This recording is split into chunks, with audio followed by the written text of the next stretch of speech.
Welcome to the Morningstar series, Ask the Expert. I'm Holly Black. With me is Andy Pettit. He's Director of Policy Research at Morningstar. Hello. Hello, Holly. So you're here because today a new piece of regulation is coming in, and it means funds have to report in a different way. They have to prove they're providing value of money for investors. What's happening? So this is the latest in a series of steps that the regulator, the FCA, have imposed on the industry. And you can trace them back 3 years or so to a market study that it conducted amid concerns that asset managers were not competing very much on price and that they were making high profits. So, as I say, a series of steps. Previous ones have included giving managers license to switch investors from one share class to another if it's in their best interests, and providing more information about benchmarks, why they use them, and if they don't use them, to explain to investors how they are able to compare the performance of their fund. And so what is the new thing that's happening today?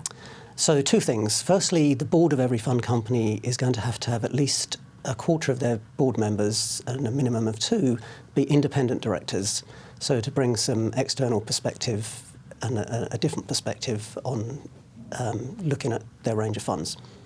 And then secondly, the board are going to be responsible for ensuring that a detailed assessment of value that each of their funds have provided to their investors each year, and then to present a summary of that to investors. And how do you show value in an investment fund? So I think there's a couple of things. One is to look at what the fund set out to do and how successful it's been at that, looking at things in terms of performance, the costs, quality of service, and also I think one of the most interesting aspects is to explain the differences between the different share classes. So as an investor, are you in the optimum share class for your situation? But is any fund going to put out a report saying, sorry, we haven't provided good value? Well, that will be the interesting thing. So the FCA has been very non-prescriptive about how these things are reported, but I think the industry are very conscious that they will be looked at very closely. And in some cases, it's natural. Not every fund will always be exceptional. Their investment style may not have been the right style for that particular period. So I think the FCA and investors will be looking closely at what they're being told and how clear that is. And could this put more downward pressure on fees?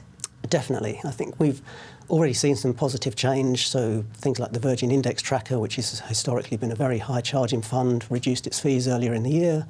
M&G have introduced a new charging structure that in part sees fees decline as the assets grow. So both positive steps. And when will we see the first of these reports?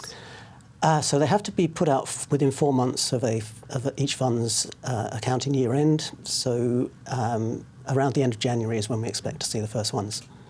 I wouldn't want to be the first one reporting.